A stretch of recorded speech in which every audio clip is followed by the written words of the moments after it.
Hello everyone. हम घटना चक्र दृष्टि का साइंस जो है एक सीरीज़ चला रहे हैं। यह सीरीज़ नंबर सेकंड है। फर्स्ट पार्ट हमने कल ही अपलोड कर दिया था और आप लोग देख सकते हैं फर्स्ट पार्ट में कुछ हम इम्पोर्टेंट जो है बेसिक चीज़ समझाए हैं। आज हम कुछ आगे चढ़ते हैं, तो चलिए देखते हैं आगे की क्या है इसमें। ठीक है, जो भी होगा इम्पोर्टेंट फैक्ट होंगे इसमें। और एक्चुअली ये क्विक रिवीजन बुक होती है, तो इसको हम स्टार्ट करते हैं। इम्पोर्टेंट किसके लिए है कि जैसे लोअर पीसीएस और यूपी पीसीएस और पेट वगैरह जो भी एग्ज़ाम्स आने वाले हैं, यूपी से या फिर अदर कोई भी एग्ज़ाम हो जिसमें भी साइंस पूछी जाती है, सबके लिए इम्पोर्टेंट होंगे। तो चलिए आज भी बेसिक ही चलेगा, लेकिन जो है इम्पोर्टेंट चीज़ है क्योंकि ये सब एग्ज़ाम्स में पूछे जाते हैं। और कुछ परीक्षा उपयोगी जो दृष्टि है उससे भी प्रीवियस ईयर क्वेश्चन भी इसमें दिया गया है, साथ ही साथ करवाते हैं। चलिए स्टार्ट करते हैं आज का।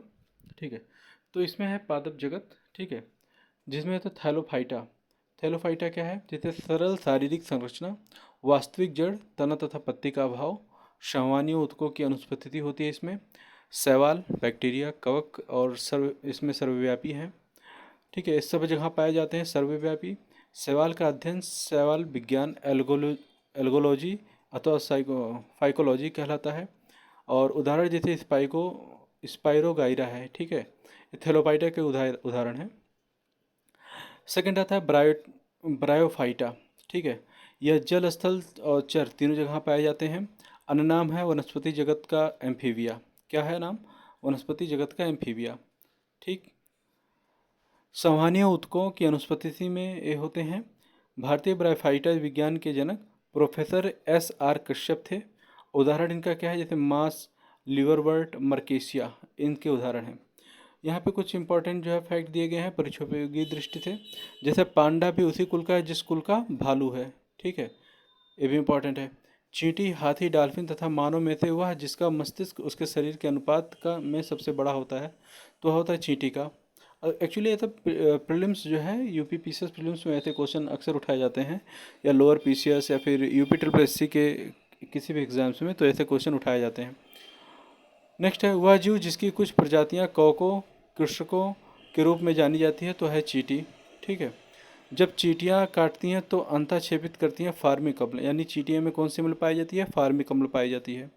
मकड़ियों द्वारा उत्पादित रेशम कहलाता है गाशमीर या गोशामर रेशम। आगे चलते हैं।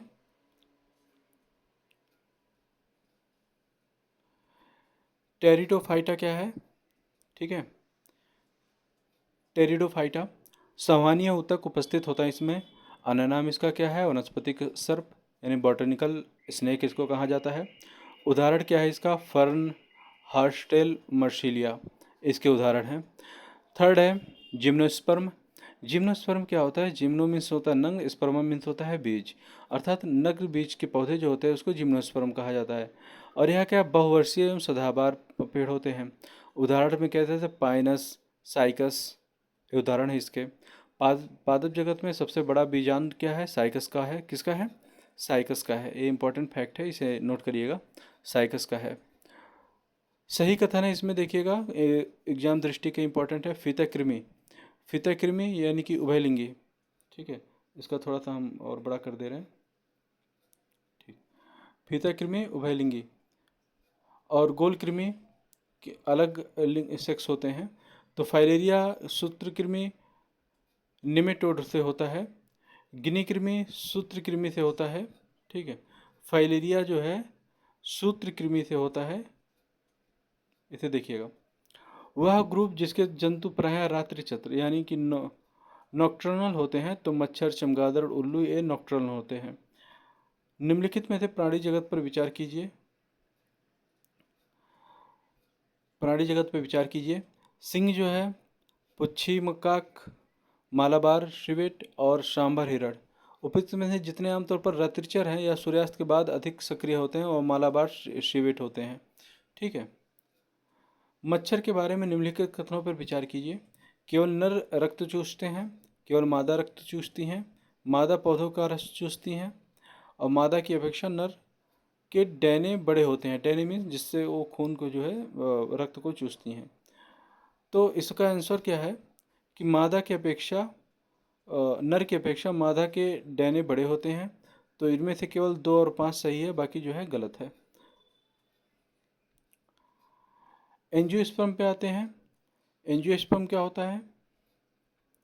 ढका हुआ होता है, और स्पर्मा बीज होता है, जो अर्थात जो पौधे, वो पौधे जिनके बीज का फलों के अंदर ढका होता है, जिनके बीज फलों के अंदर ढका हुआ होता है, उसे कहते हैं एंजियोस्पर्म। ठीक है। अन्य नाम इसका क्या है? पुष्पीय पादप। और फलदार, ये क्या होते हैं? फलदार होते हैं।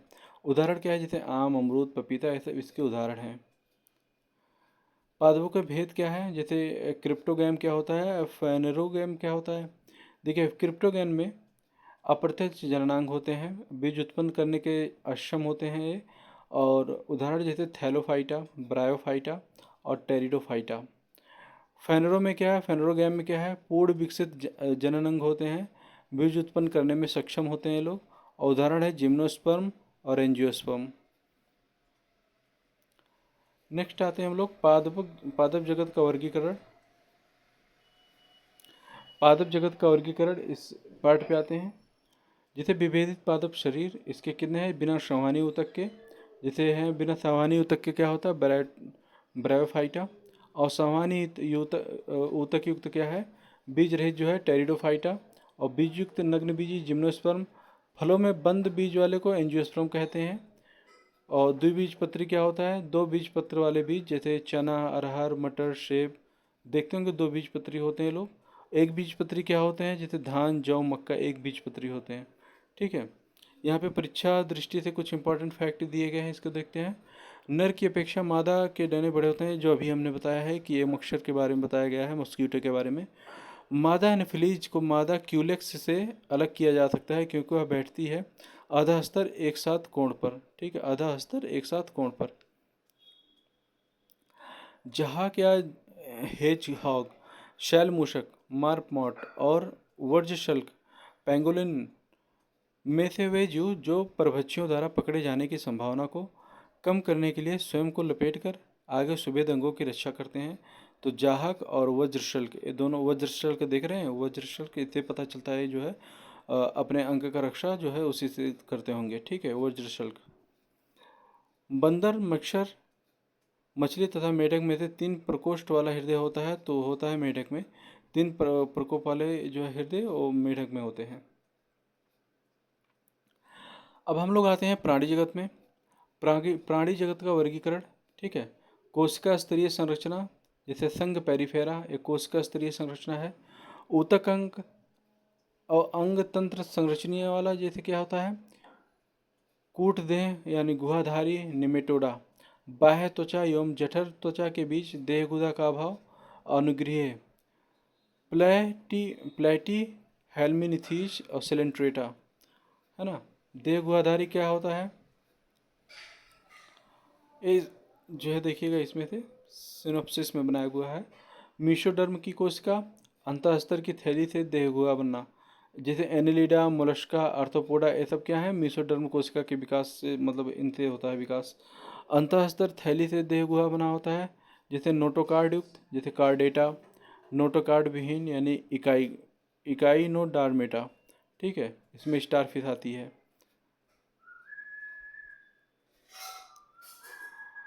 यहाँ पे एग्जाम से संबंधित कुछ है फैक्ट, उसको देखते हैं हम लोग। सरसों, गेहूँ, धान तथा मक्का में वह फसल जिनकी रोपाई की जाती है, तो धान की रोपाई की जाती है। प्रकंद क्या है? अदरक है। स्तंभ कंद आलू है। शल्क कंद लहसुन है। और धन कंद जो है जिमीकंद सूरन है। गाजर, शकरकंद, नारियल तथा आलू में से रूपांतरित स्तंभ है, तो आलू का जो है रूपांतरित स्तंभ है। आलू आलू एक है कंद ट्यूबर। ठीक है।